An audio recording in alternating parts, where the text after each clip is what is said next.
সকল মই নিখিলে মোৰ ইউটিউব চেনেল আছামিজ এডুকেশ্যনেল চেনেললৈ আপোনালোক সকলোকে স্বাগতম জনাইছোঁ।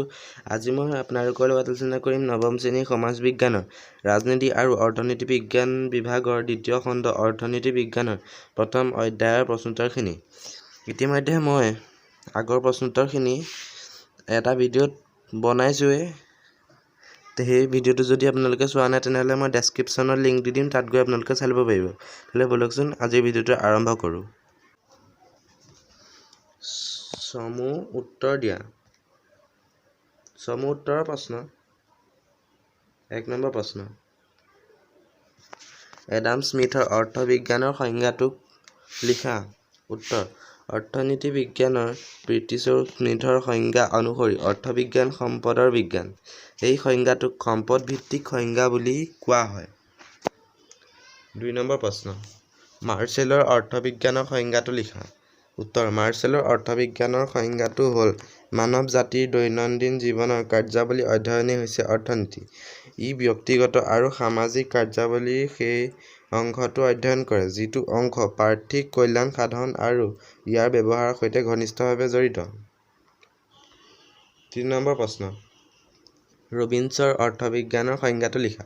উত্তৰ, লায়নেল ৰবিনছৰ অৰ্থবিজ্ঞানৰ সংজ্ঞাটো হ'ল যি বিজ্ঞানে মানুহৰ আচৰণৰ মানুহৰ অপৰিসীম আশা আৰু ইয়াৰ বিপৰীতে বিকল্পভাৱে ব্যৱহাৰ কৰিবলগীয়া সীমিত সম্পদৰ মাজেৰে সম্পৰ্ক হিচাপে অধ্যয়ন কৰে সিয়েই অৰ্থনীতি। ৪ নম্বৰ প্ৰশ্ন, ছেমুৱেলছন আৰু নৰ্ডহাছৰ অৰ্থবিজ্ঞানৰ সংজ্ঞাটো লিখা। উত্তৰ, ছেমুৱেলছন আৰু নৰ্ডহাছৰ অৰ্থবিজ্ঞানৰ সংজ্ঞাটো হ'ল দুষ্প্ৰাপ্যৰ বাস্তৱিকতা স্বীকাৰ কৰি লৈ সম্পদৰাজিৰ সৰ্বোত্তম দক্ষতাপূৰ্ণ ব্যৱহাৰৰ বাবে সমাজ গঠন কৰাটোৱেই হ'ল অৰ্থনীতিৰ মূল বিষয়।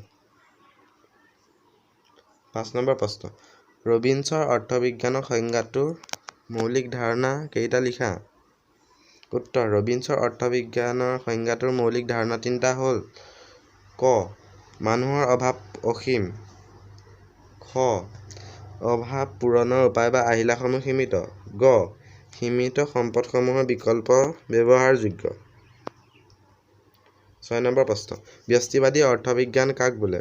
উত্তৰ, অৰ্থবিজ্ঞানৰ যিটো পদ্ধতিক ব্যক্তি বা ব্যক্তিগত প্ৰতিষ্ঠানৰ অৰ্থনৈতিক আচৰণসমূহ ঘাইঘূতীয়াকৈ আলোচনা কৰা হয় সেই পদ্ধতিকে ব্যষ্টিবাদী অৰ্থবিজ্ঞান বোলে। ৭ নম্বৰ প্ৰশ্ন, সমষ্টিবাদী অৰ্থবিজ্ঞান কাক বোলে। উত্তৰ, অৰ্থবিজ্ঞানৰ যিটো পদ্ধতিত এখন দেশৰ অৰ্থনৈতিক সামগ্ৰিক আচৰণ অৰ্থাৎ সকলোবোৰ ভোক্তা উপভোক্তা আদিৰ ক্ষেত্ৰত বিস্তৃতভাৱে আলোচনা কৰে সেই পদ্ধতিকে সমষ্টিবাদী অৰ্থবিজ্ঞান বোলে। ৮ নম্বৰ প্ৰশ্ন, আৰ্থিক বস্তু আৰু অনা-আৰ্থিক বস্তুৰ পাৰ্থক্য লিখা। উত্তৰ, আৰ্থিক বস্তু আৰু অনা-আৰ্থিক বস্তুৰ পাৰ্থক্য হ'ল: ক. আৰ্থিক বস্তুৰ যোগান চাহিদাতকৈ সীমিত আনহাতে অনা-আৰ্থিক বস্তুৰ যোগান চাহিদাতকৈ বেছি। খ. আৰ্থিক বস্তুবোৰ প্ৰকৃতিৰ মুক্ত দান নহয় আনহাতে অনা-আৰ্থিক বস্তুবিলাক প্ৰকৃতিৰ মুক্ত দান। গ. আৰ্থিক বস্তুৰ দৰ বা দাম থাকে কিন্তু অনা-আৰ্থিক বস্তুৰ দৰ বা দাম নাথাকে। ৯ নম্বৰ প্ৰশ্ন, ৰাষ্ট্ৰীয় আয় কাক বোলে।